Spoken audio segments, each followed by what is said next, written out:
If my 13-year-old son, his name is Perry, actually, he just had a birthday. He's 14. If he were sitting across from me right now and asked me, Mom, what actually is my thyroid?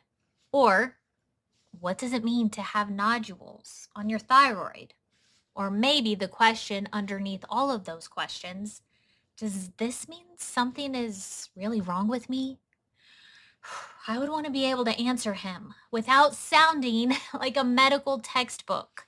And I think a lot of parents need that too, because sometimes you leave a doctor's appointment with more words than answers. Thyroid, nodule, ultrasound, TSH, T4, cystic, solid, TI-RADS, biopsy, benign, malignant, and suddenly you're sitting in your car Googling words you had never thought about before, maybe have never even heard, especially when it's your child. Those words can sound terrifying. So today, we're going to slow everything down. I'm a nutritionist and certified health coach, but I'm also a mom. And this episode isn't about diagnosing anybody. I'm not your doctor, and I'm certainly not your child's doctor. This is simply education. I want to help you understand the language so that when you do talk with your doctor or your child's doctor, you understand what they're talking about. And we're going to make this understandable enough that a middle schooler can follow along. Actually, that's my test for this entire video. Could my eighth grader understand it? Because complicated words don't necessarily make us smarter. Sometimes understanding something well means being able to explain it simply. So if you're a teenager watching this because somebody found something on your thyroid, I especially want to talk to you for a second. A thyroid nodule is a finding. It is not by itself a diagnosis of cancer. It is not a prediction of your future, and it is not your fault. It means there is an area, a lump or growth inside the thyroid that doctors need to understand. Most thyroid nodules found in children and teenagers are benign. Benign is one of our first vocabulary words today. It means not cancer. We're going to talk about cancer in this video because I don't believe avoiding the scary word helps families understand what's happening. When we were initially going down the road of thyroid conditions and diagnosis with my son Perry, cancer was a fear. So I understand. It's scary, my friends. And when you don't know what you're dealing with, it can make it even scarier. So we're not going to turn every possibility into a prediction. There's a big difference. This is something doctors check for, and this is what you have. Those are not the same statement. So grab something to drink, get comfortable, parents, teenagers, grandparents, whoever found this, because somebody you love is dealing with a thyroid question. My friend, come sit with me. We need to talk. We're going to learn the thyroid together. So for part one, we're going to discuss, where is my thyroid? Let's start ridiculously simple. Put your fingers here at like the lower part of your neck. Your thyroid lives around here. It's a small gland shaped like a butterfly. Imagine a butterfly sitting across the front of your windpipe, right along here. There is a right side and a left side with a small bridge of tissue that is connecting them. That's your thyroid. And for such a small organ, it has an enormous job. Now, I'm going to use our first word, slightly complicated word, gland. A gland is basically a part of your body that makes and releases substances that your body needs. Your thyroid, this thing right here, makes hormones. Now, we need to explain hormones because people use that word all the time. Hormones are chemical messages. That's it. Think about your body as an enormous community. Your brain is doing something, your heart is doing something, your stomach is doing something, your muscles, they're doing something, your bones, they're doing something different than your muscles, your reproductive system. Like everything is constantly doing something. And somehow all of these different parts have to communicate because they're inside the same body. Hormones are one of the ways your body sends instructions. And thyroid hormones travel through your blood and affect tissues throughout your entire body. So your thyroid may live in your neck, but its influence doesn't stay in your neck. This is the first really important thing to understand. So for part 2, what does the thyroid actually do? You might have heard someone say that your thyroid controls your metabolism, and that's true. But if you're 13 years old, what does that actually mean? People hear metabolism and immediately think weight, but metabolism is much bigger than weight. Your body is alive every second. Even when you're sleeping, your heart has to beat. It does, always. And your brain has to function. And your cells need energy. And your body has to maintain temperature. And your muscles need to work. And foods need to be processed. Tissues need to be built and repaired. And in children and teenagers, the body is always growing and developing.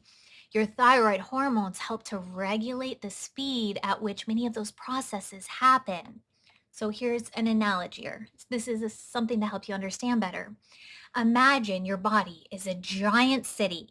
Your thyroid doesn't personally run every building in the city, but the hormones it makes help to influence how quickly a lot of the city's activity happens.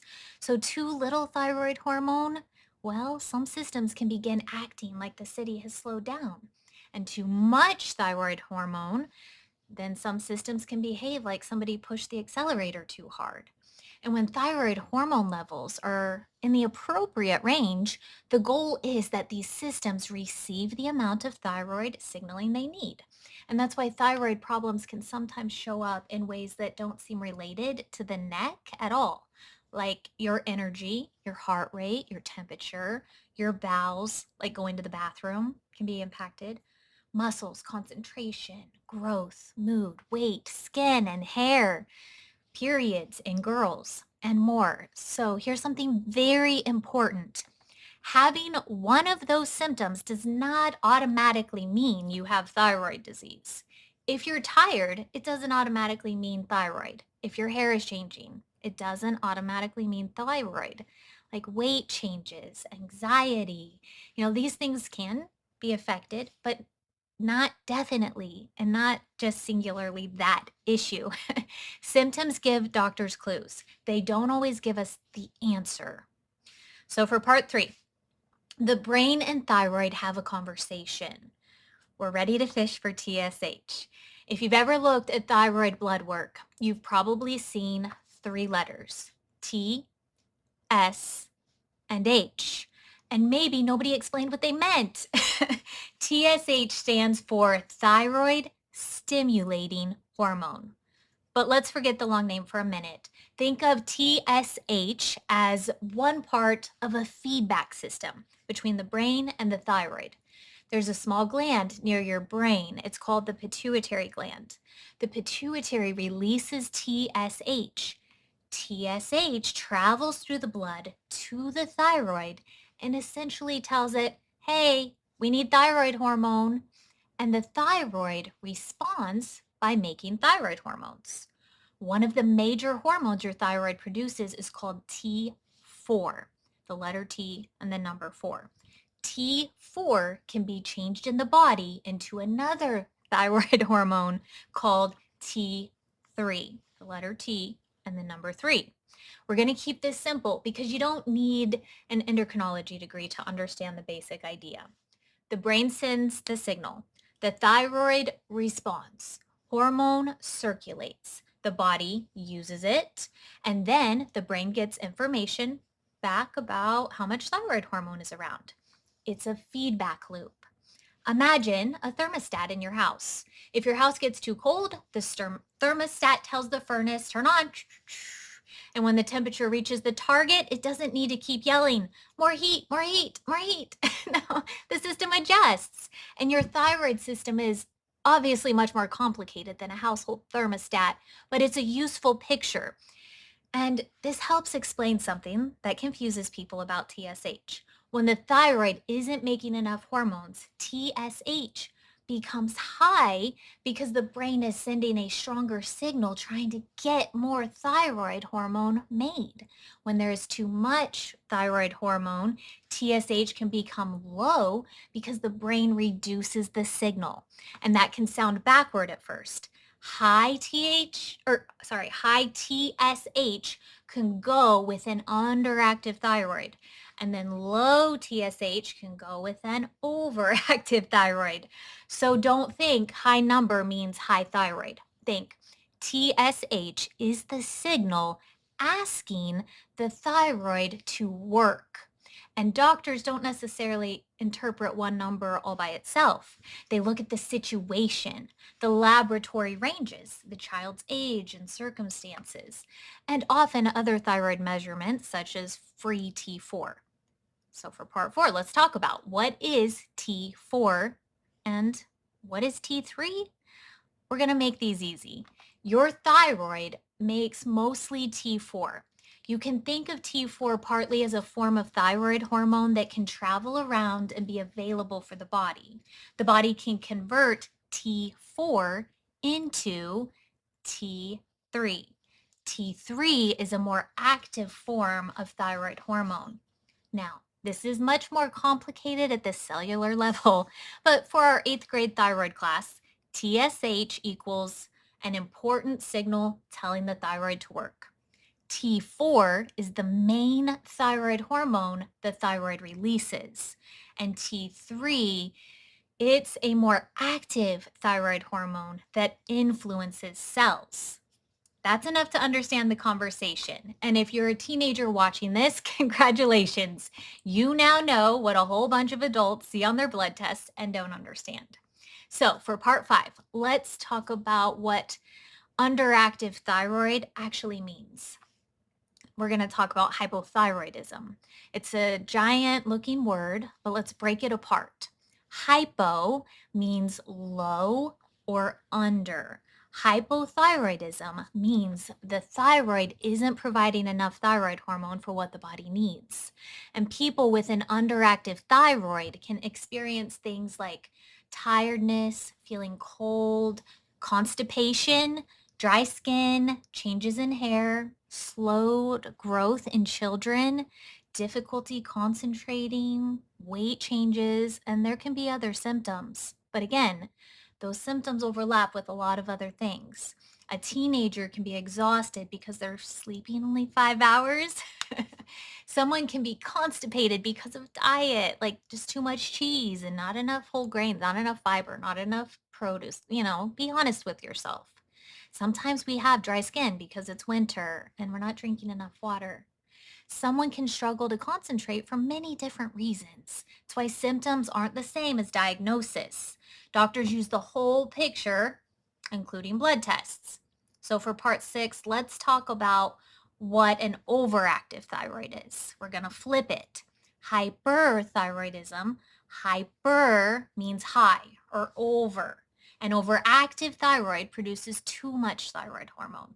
Someone might experience things such as like a racing or fast heartbeat, feeling hot, sweating more, being really super shaky, trouble sleeping, nervousness, weight loss despite eating, more frequent bowel movements. Like you just got to go to the bathroom all the time and you just can't wait for the bell or the lunch break or whatever. Those types of things. Those are clues. It's not an automatic diagnosis. This is something I want teenagers especially to understand. You are not supposed to diagnose yourself from a symptom list on the internet. Neither am I. Neither is your favorite health creator.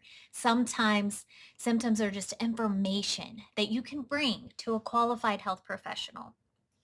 So for part 7, let's talk about what exactly a thyroid nodule is. Now, this is the reason that some of you clicked this video. A thyroid nodule is an abnormal growth of thyroid cells that creates a lump within the thyroid.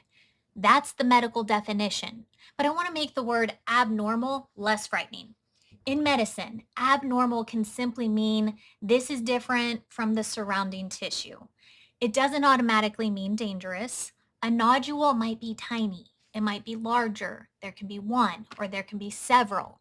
It might be mostly solid, it might contain fluid, it might have both solid and fluid filled parts. And sometimes a person doesn't even know it's there. Many thyroid nodules don't cause symptoms. A parent might notice like a lump in their child's throat. A doctor might feel it when they're doing an examination, or it could be noticed during a sports physical. That's how we noticed my son's initial was he was at the doctor and they noticed a lump. It could be sometimes just imagining, just sometimes there's no reason. People just find it. And another concept that surprised me when I learned about thyroid nodules, like even though we don't always know their cause or why there's a lump or why you can see it, you can have a thyroid nodule while the thyroid itself is still making normal amounts of hormone. So it means normal thyroid blood work doesn't necessarily tell doctors everything they need to know about a nodule. So you could have also found out from blood work that you had a thyroid issue. And sometimes the blood work doesn't tell you things. Blood work answers certain questions.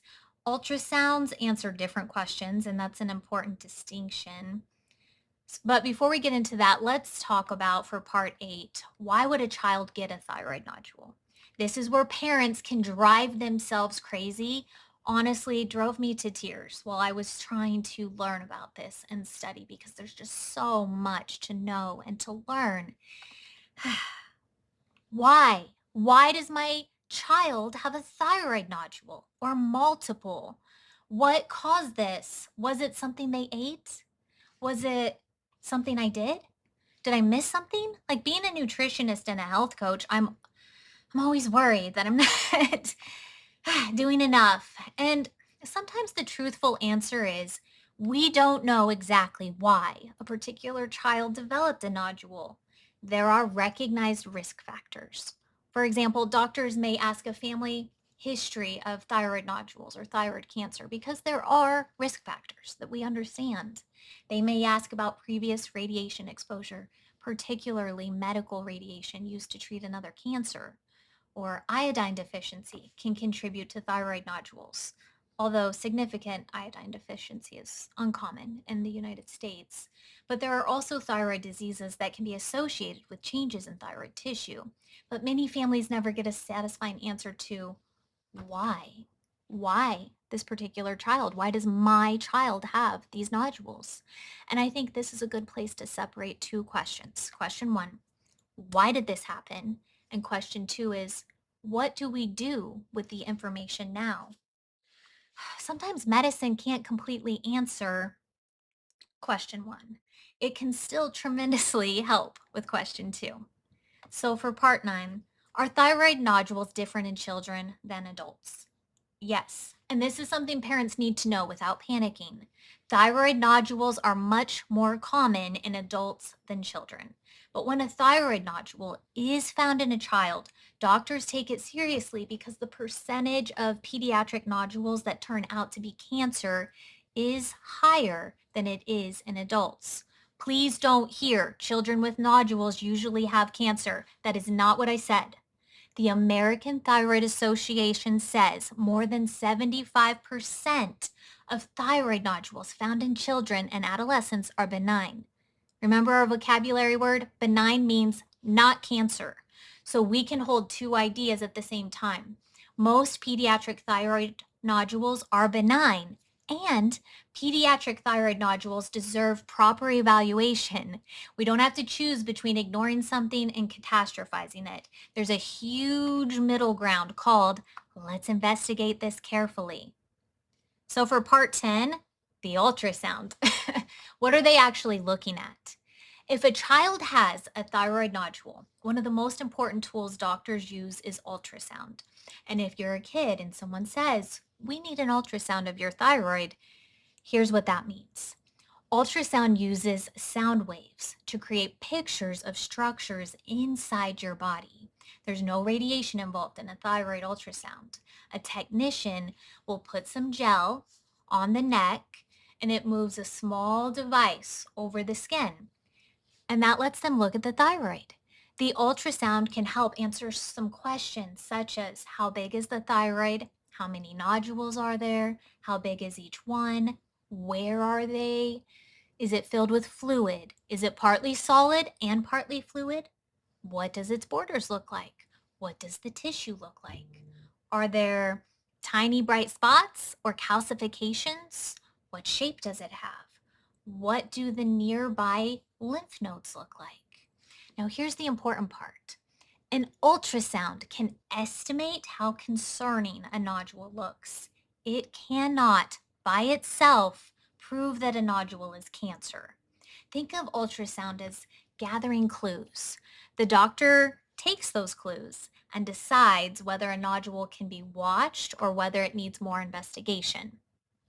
So for part 11, let's discuss TI-RADS.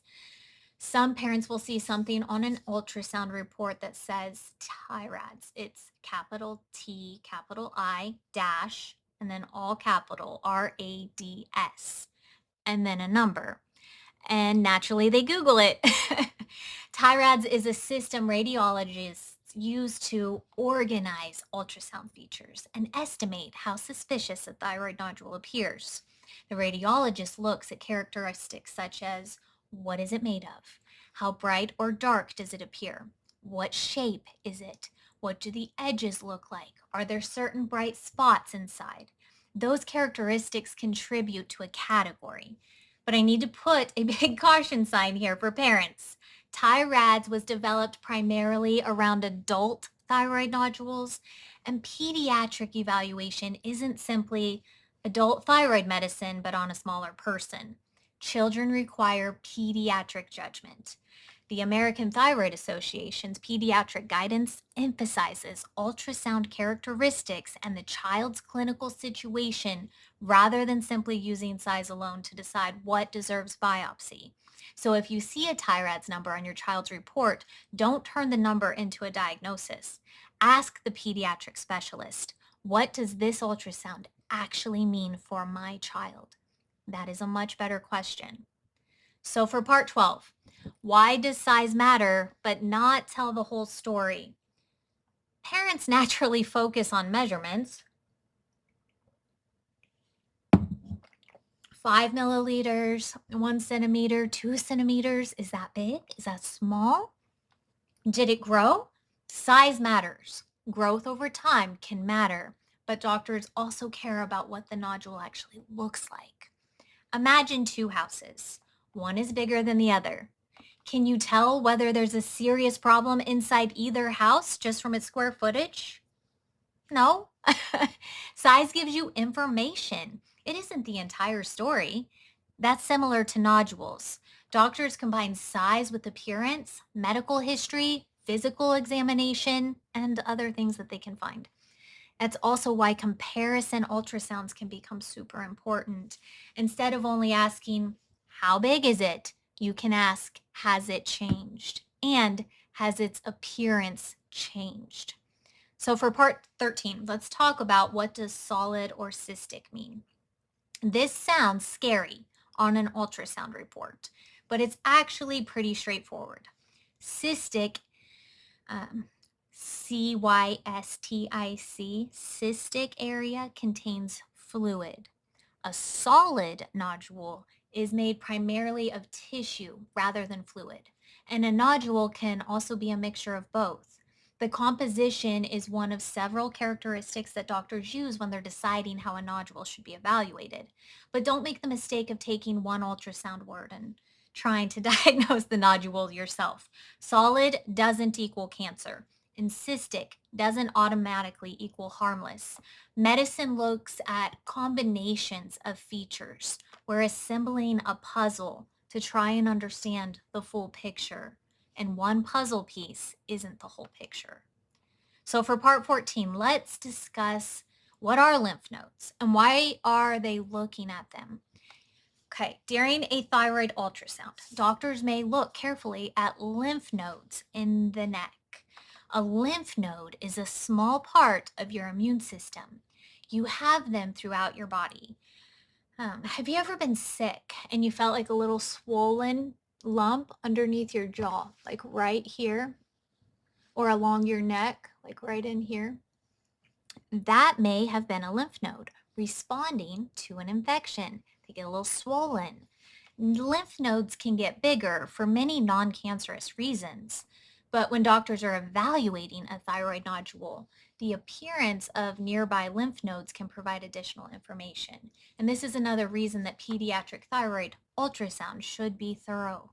Doctors aren't only looking at, there's the lump, they're looking at the neighborhood around it too.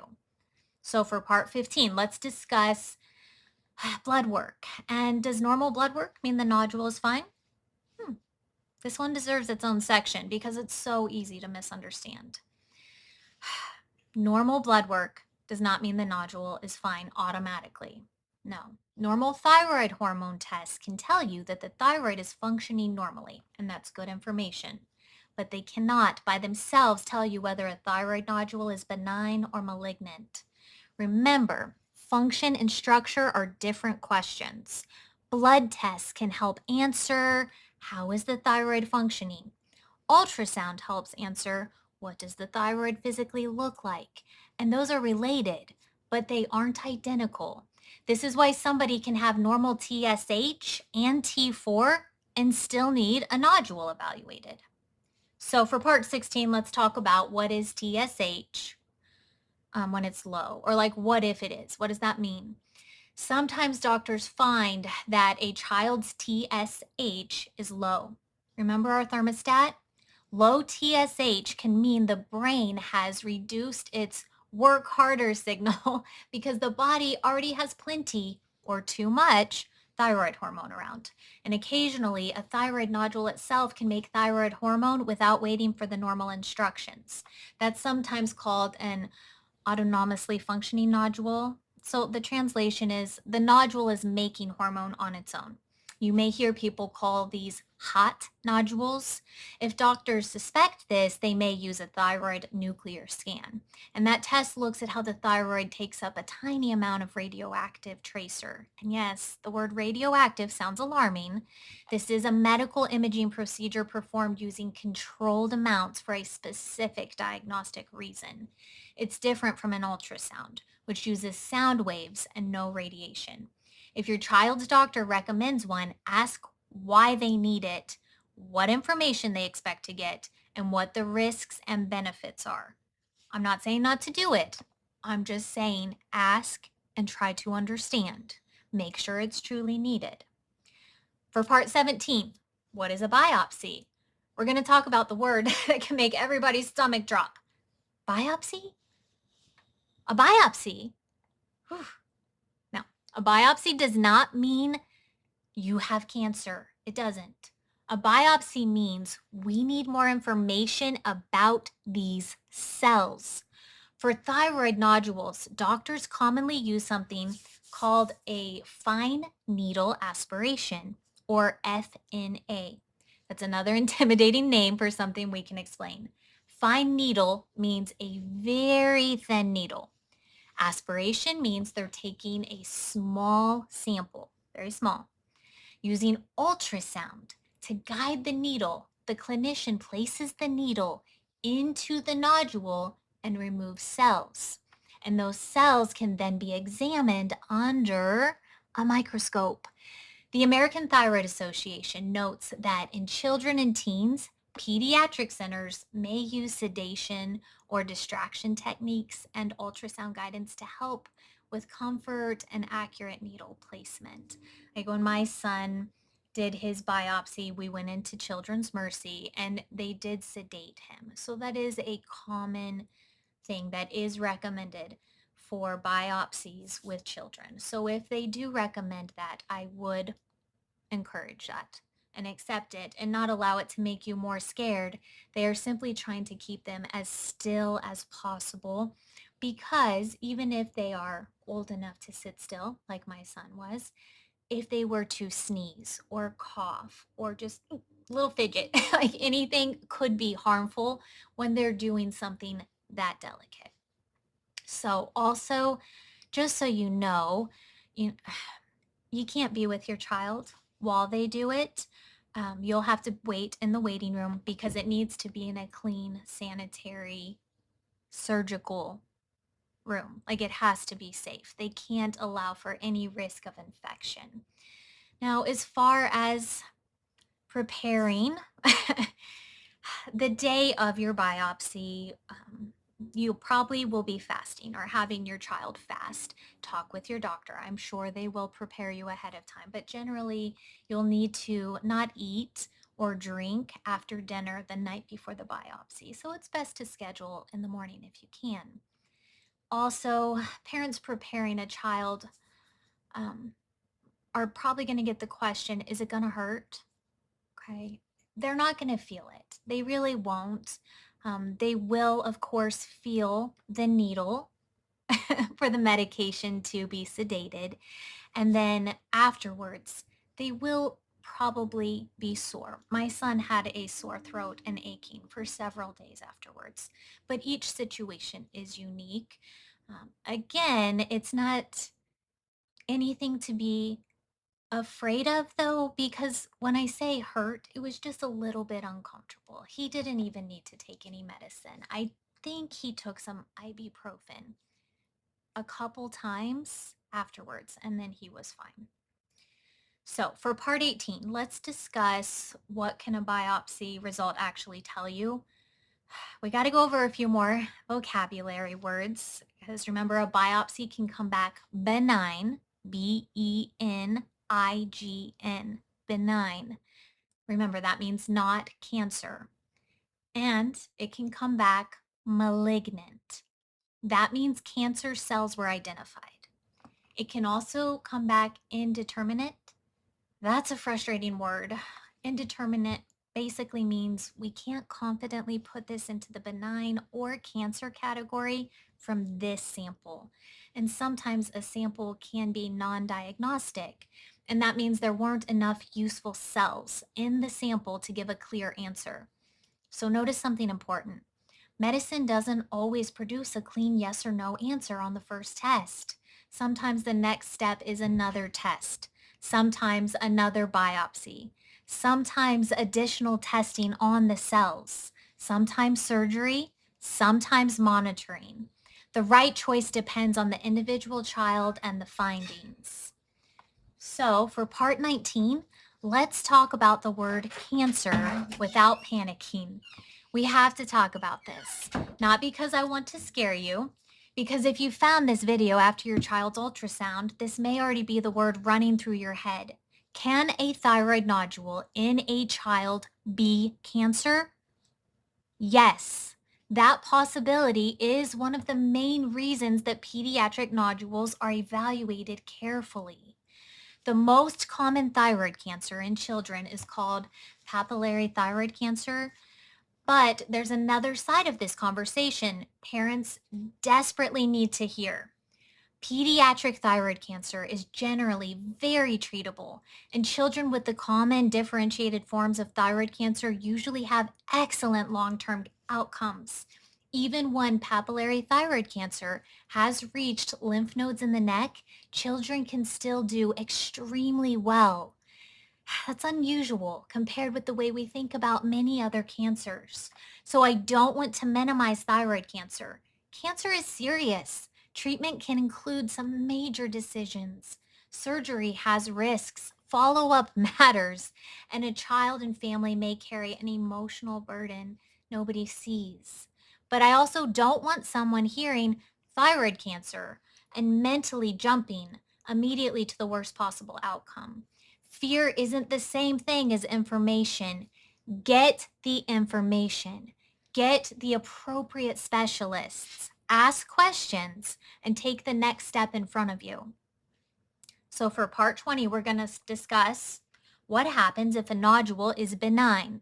Remember, that means not cancerous. This is another place people misunderstand the word benign.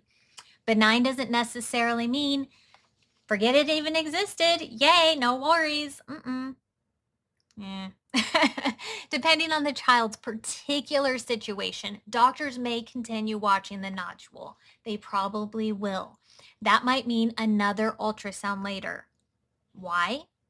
Because they can compare it. Did it stay the same? Did it grow? Did its appearance change? The American Thyroid Association's patient information says that benign pediatric nodules are commonly followed with ultrasound, often initially around 6 to 12 months later. And although the actual schedule, honestly, it should be decided by your child's medical team. So whether it's 6 months or 12, just make sure that you're consulting and following up as they recommend. And that brings us to a really useful idea. Watching something is still medical care. Sometimes parents hear, we're going to monitor it, and interpret that as they're doing nothing. But surveillance can be an intentional medical plan. You're collecting information over time. You need to see if it's going to change, if it's going to transition, if it's going to grow, if it's going to get better. We need to monitor. So for part 21, when might surgery enter the conversation? Surgery isn't automatically required because a thyroid nodule exists, but there are situations where doctors may recommend it.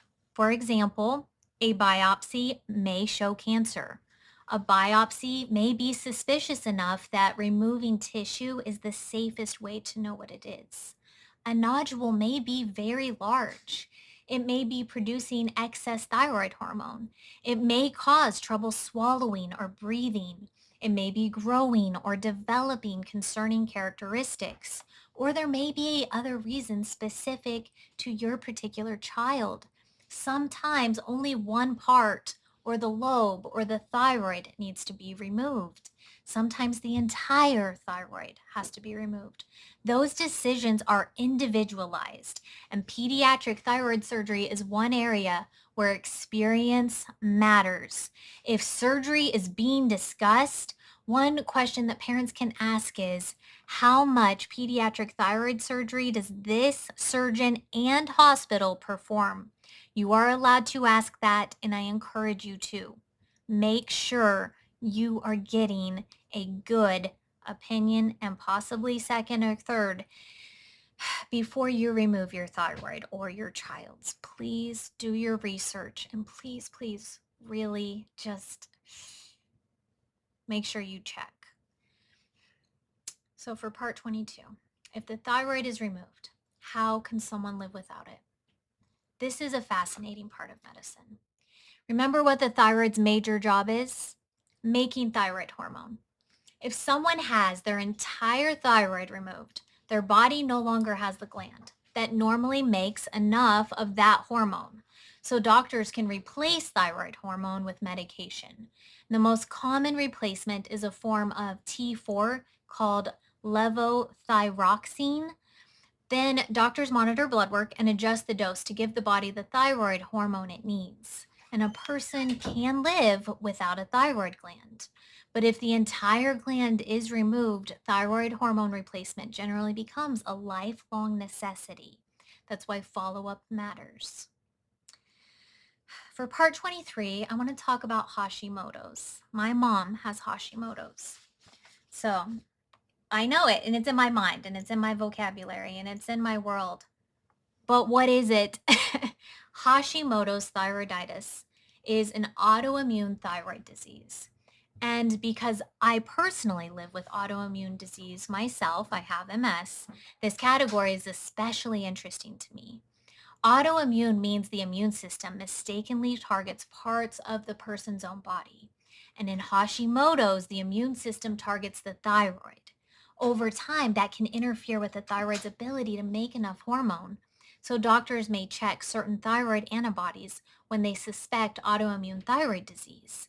Antibodies are proteins made by the immune system. Again, if your child has a positive thyroid antibody test, Don't build an entire diagnosis from one number you saw in a patient portal. Have the clinician interpret it in context. For part 24, I also want to talk about Graves' disease. It's another autoimmune thyroid disease. And instead of usually leading toward an underactive thyroid like Hashimoto's can, Graves' disease commonly causes the thyroid to become overactive. Remember, hypo equals under and hyper equals over. Hashimoto's is commonly associated with hypothyroidism. Graves commonly causes hyperthyroidism. Different conditions, different problems, same little butterfly-shaped gland. This is why saying I have a thyroid problem can mean many different things. So for part 25, what does iodine have to do with any of this? Let's talk nutrition. Your thyroid needs iodine to make thyroid hormones. Your body can't make iodine, so it has to come from what you consume. That's why iodine is an essential nutrient. Historically, iodine deficiency caused enormous thyroid problems in populations around the world. It's one reason iodine was added to table salt. Foods can also provide iodine, including like certain seafoods, dairy products, eggs, and there's some other foods. It just depends on where it comes from and how it is produced. But here's where health information online can go sideways. Someone hears thyroid needs iodine, then concludes if a little iodine is necessary, then enormous amounts must heal the thyroid. But no, that's not the case. Nutrients do not work that way.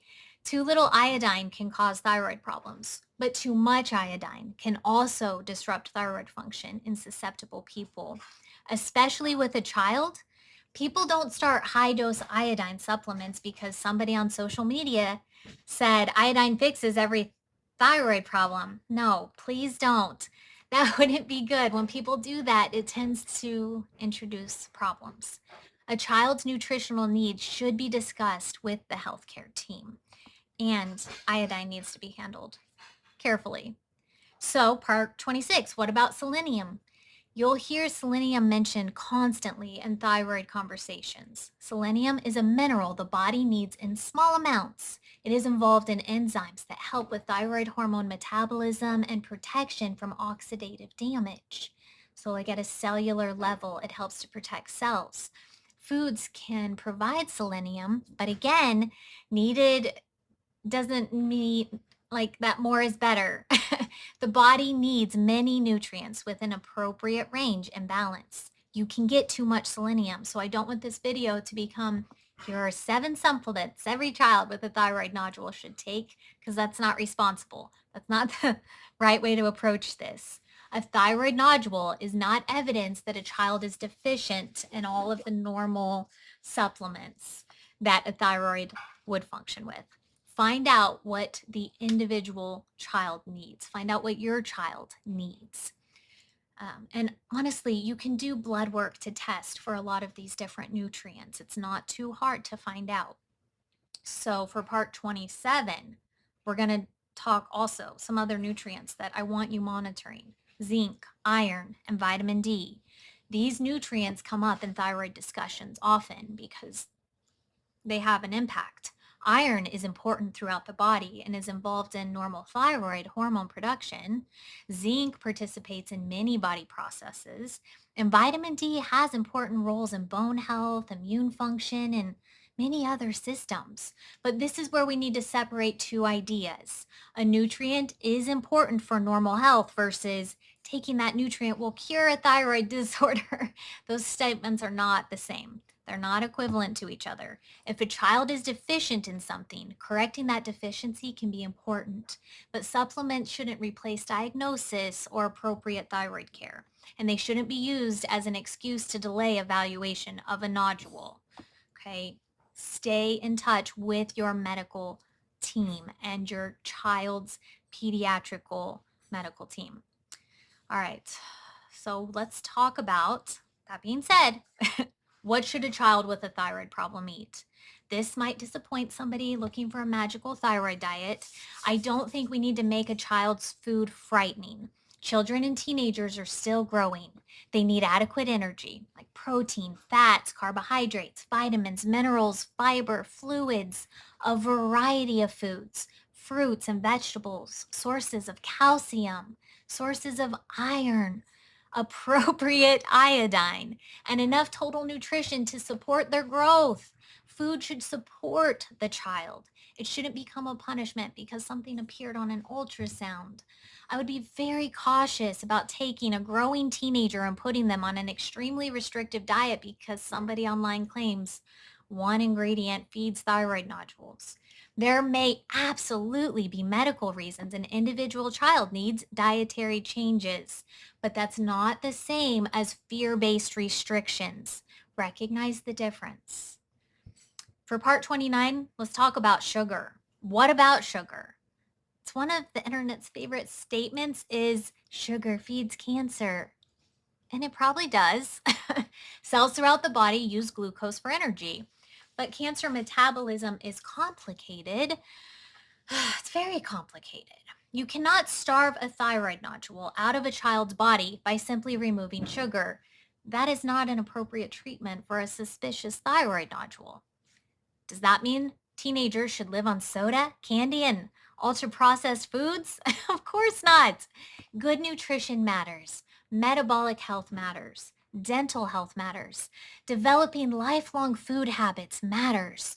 But there's a difference between let's feed our family nourishing food and if my child eats a cookie, they're feeding a tumor. Please don't put that burden on your child. Part 30, what about fasting? You all know about fasting and that it's an important subject, and it's super important for me. I've written an entire book about fasting. I practice it regularly. I've studied it. I think it can be an incredibly interesting metabolic tool in the appropriate context. But children and teenagers are not simply miniature adults. They're growing. Their brains are developing. Their bones are developing. Their hormonal systems are developing. Their nutritional needs are different. So this is not a video telling children with thyroid nodules to fast. If a child has a medical condition, nutritional interventions, including significant fasting or restriction, need to be discussed with the professionals responsible for that child's care. We can love a tool without pretending it's the right tool for every human being in every stage of life. So if you are considering fasting for your child, please consult with your doctor and make sure it's done in a very safe, very nutritionally supportive style. So for part 31, does stress affect the thyroid? It's another area we got to talk about. Stress does affect the body. Sleep affects, illness affects, nutrition affects. The immune system, nervous system, and endocrine system communicate with each other. But I don't want a teenager hearing that you got thyroid nodules because you're stressed. That's an enormous claim that we can't make, and it's not helpful. What we can say is that supporting sleep, nutrition, movement, emotional well-being, and stress management is important and good for developing human bodies regardless. Not because breathing exercises magically dissolve a nodule. It's because the child is a whole person. The thyroid belongs to a person, and that person deserves care too. So I do want to also, part 32, can a thyroid problem affect school? Absolutely, depending on the thyroid condition. Imagine trying to learn algebra when you're exhausted. Imagine trying to sit still when your heart is just racing and your body feels wired. Imagine struggling to concentrate when your thyroid hormone levels are significantly off. Thyroid disorders can affect energy, concentration, and other aspects of well-being. Now, that doesn't mean every school struggle is thyroid related, but if a child has a diagnosed thyroid condition and is struggling, parents, you should mention those changes to the medical team. And teenagers, tell your parents how you actually feel, not just, I'm fine, because you think they're going to tell you to go to bed earlier. No, be honest. Tell them, I'm falling asleep in class. I can't even stay awake. Or my heart feels like it's just beating really fast, even when I'm not doing anything. Or I just can't concentrate. I can't remember. Or I've been freezing when everyone else is comfortable. Or my neck feels weird when I swallow. I feel different. Those details can matter. Please talk to your parents. Don't just say, I'm fine, and shrug it off.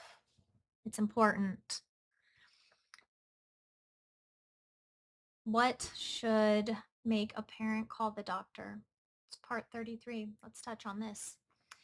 If you notice a new lump or swelling in your child's neck, have it evaluated. If a known nodule appears to be changing, tell the medical team. If your child develops persistent hoarseness, like their voice sounds off, trouble swallowing or breathing, or a neck mass that is growing, those deserve medical attention. And if a child is having difficulty breathing, that isn't something to diagnose from YouTube. Seek urgent medical care. Do it now. If their breathing is affected, they need medical care. Look into it. Do it now. I want to be careful because most thyroid nodules don't cause dramatic symptoms, but parents don't need to decide at home whether a lump is harmless. That's what evaluation is for. Part 34, questions I would want to ask at the appointment. So when you do get there, when you do go in, if you're a parent and your brain goes blank when the doctor walks into the room, I understand. Write your questions down. You might ask, what exactly did the ultrasound find? How many nodules are there? Where are they? Like, what part of the thyroid is it in? What are their sizes? What characteristics concern you, if any? Did the ultrasound look at the lymph nodes in the neck? Is my child's thyroid functioning normally? What were the TSH and free T4 results? Do you think this needs a biopsy? If not, why not? If we're monitoring it, when should the next ultrasound be? What change would make you recommend a biopsy? Like, is there anything that you want me to make sure I come back in for before the scheduled follow-up? Should my child see a pediatric endocrinologist? Do we need a pediatric thyroid center? Is there anything my child should or shouldn't be doing? Are there supplements we should avoid? What symptoms should make us call you? And one of my favorite questions in medicine is, what would you want me to understand if this were your child? And then listen. For part 35, how to read a medical report without terrifying yourself. This may be one of the most useful things I say today. Patient portals give us information faster than we've ever had it, but sometimes they give us information before a doctor has explained it. And suddenly you're reading calcification, follicular, bilateral, lesion, dominant nodule, TI-RADS, and Google is open before you even finish the report. Slow down. Medical language is descriptive. It isn't always predictive. Bilateral just means both sides. Bilateral, both sides, that's it. Lesion can simply mean an area of abnormal tissue. Follicular refers to the follicular cells and structures of the thyroid. Seeing that word does not automatically mean follicular thyroid cancer. It doesn't. Hypoechoic describes how tissue appears on an ultrasound. A report is a collection of observations. The interpretation comes from putting those observations together. Ask, what does this mean as a whole? Not, what's the scariest thing this individual word could possibly mean? Don't ask that. So for part 36, if you're a teenager watching this, come here for a minute. This part is for you. Your parents may be worried. Sometimes adults think they're hiding worry really well. We usually aren't. You might hear conversations you're not supposed to hear. You might see your mom Googling things. You might hear words like biopsy or cancer. You may have questions you're afraid to ask because you don't want to make your parents more worried. Ask them. You deserve to understand what's happening in your own body. You can ask the doctor questions too. You can say, can you explain that in a way I understand? Tell them if you don't get it. You can ask, is this going to hurt? You can ask, what are you looking for? You can ask, what happens next? You can say, I'm scared. Being brave doesn't mean pretending nothing scares you. And having a thyroid condition doesn't make you the sick kid. You're still you. You still get to care about your friends and your video games and sports and school and whatever ridiculous thing your sibling did yesterday. A medical finding is something happening in your life. It doesn't have to become your entire identity. For part 37, if you're the parent, this part's for you. I know how different medicine feels when the patient is your child. You can hear the same medical word about yourself and handle it one way, and then hear it about your child, and suddenly your brain is 10 years into the future, and you're terrified, and you want answers now, and you want guarantees, and you want somebody to tell you, this will be okay, definitely. Sometimes medicine can't give us certainty on the first day. What we can do is to refuse to let uncertainty turn into imaginary certainty in the worst direction. I don't know yet doesn't mean the worst thing is happening. It means we don't know yet. Get the information, ask the questions, keep the follow-up appointment, save copies of the reports, know the measurements, know when the next ultrasound is due, and then go home and let your child be a child. Part 38, what I want my son Perry to know. Hopefully he'll watch this someday. Perry, if you were sitting right here while I was filming this is what I want you to know. Your thyroid is a small gland in your neck. It makes hormones your body uses every single day. You have thyroid tissue that doctors have needed to look at more carefully. That doesn't change who you are. It doesn't mean we need to spend every day afraid of what might happen. It means we learn, we ask questions, we keep the appointments we're supposed to keep, and we pay attention. We take good care of your growing body. And when we don't understand something, we just ask someone who does. That's it. We don't have to know the next 20 years today. We just have to know the next best steps to take. And as your mom, that's something I can help you do. Part 39, the thyroid masterclass recap. Okay, if you've made it this far, let's see what you know now. The thyroid is a butterfly-shaped gland in the lower front of your neck. It makes thyroid hormones. Those hormones help regulate how the body uses energy and support a lot of other organs and processes in the body, including normal growth and development. TSH is an important signal from the pituitary telling the thyroid to work. T4 is the main hormone released by the thyroid. T3 is a more active thyroid hormone. Hypothyroidism means there isn't enough thyroid hormone for the body's needs. Hyperthyroidism means there is too much.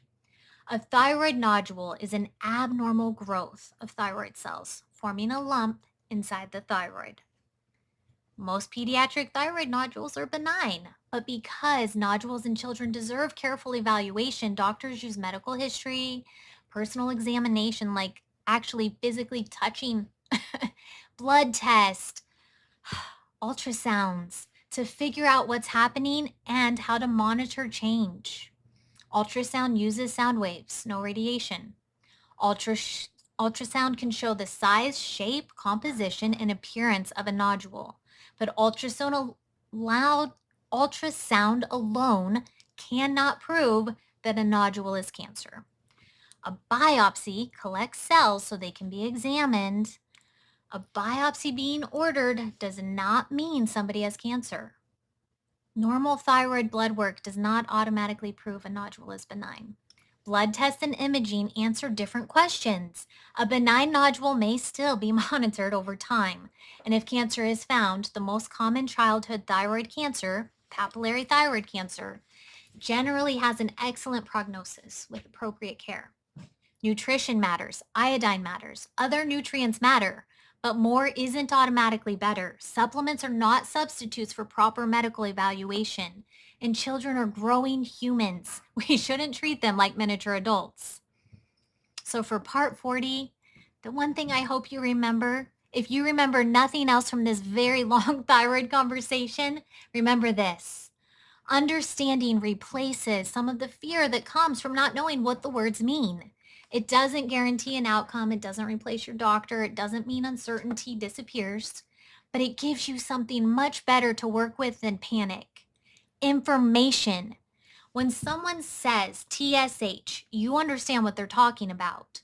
When somebody says nodule, you know you don't automatically need to hear cancer. And when someone says benign, you also know what that means. When they recommend ultrasound, you understand what they're looking for. And if they recommend biopsy, you understand why. And if your child asks, Mom, what does this mean? Maybe now you can answer. It means we've found something. We need to understand better. So that's exactly what we're going to do. From my family to yours, in closing, if you found me because somebody in your family is dealing with thyroid problems, I'm really glad you spent this time with me. My name is Rebecca Gordon. I'm a nutritionist and certified health coach. I do a huge part of what I talk about, and then I struggle in other parts, and I keep on learning. I talk about health the way I do from being a patient myself, being a mom, and knowing how overwhelming medical information can become when it enters your actual home. I live with multiple sclerosis. My family has walked through medical uncertainty, and I've learned that sometimes the most helpful thing somebody can give you isn't another frightening headline. It's somebody willing to sit down and say, okay, let's figure out what these words actually mean. That's what I want You Are Worth It Health to be. A place where we can learn without pretending we know everything. Where science doesn't have to sound impossible. Where we can talk about difficult things without making people more afraid than they need to be. And where taking care of ourselves can include our bodies, our minds, our skin, our families, our faith, and the ordinary things that make us feel human. That's also why you'll occasionally hear me talk about things that seem much lighter than thyroid nodules, things like skincare and Jafra. My mom, Patricia, has been with Jafra for decades, and I grew up using it. I still do. For me, skincare isn't about pretending we're never going to age. Sometimes taking 5 minutes to wash your face and care for your skin is simply one little way of saying, I'm worth taking care of too. And if you're interested, I'll leave my mom's Jafra collection, or like not her collection, but like her link to her website and all the collections Jafra has available in the description. No pressure. It's simply something our family has loved for a long time, and I like sharing things I genuinely love with you. You'll also find me at youareworthithealth.com, my website. It's new. And if you want to keep learning with me, I've written 3 books. Finally Understand Your Thyroid is especially relevant to today's conversation. I wrote it because I wanted people to understand this little gland without needing a medical degree. I also wrote Finally Understand Multiple Sclerosis because MS has been a part of my life for 2 decades.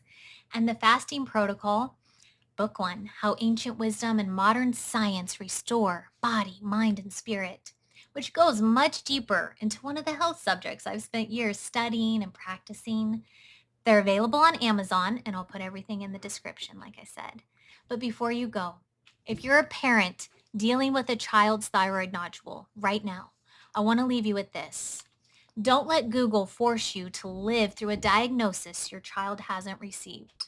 Learn, ask, follow up, get the right medical care, and love the kids standing in front of you today. And if you're the teenager and you're still watching, I am super impressed. You made it through an entire hour-long video about the thyroid. You've graduated thyroid school. And now when some adult says TSH, T4, nodule, ultrasound, you can say, I actually know what that means. And that knowledge belongs to you so that you can continue to take care of your thyroid as you're getting older. I'll see you in the next video. And until then, take care of yourself, my friend, because you are worth taking care of.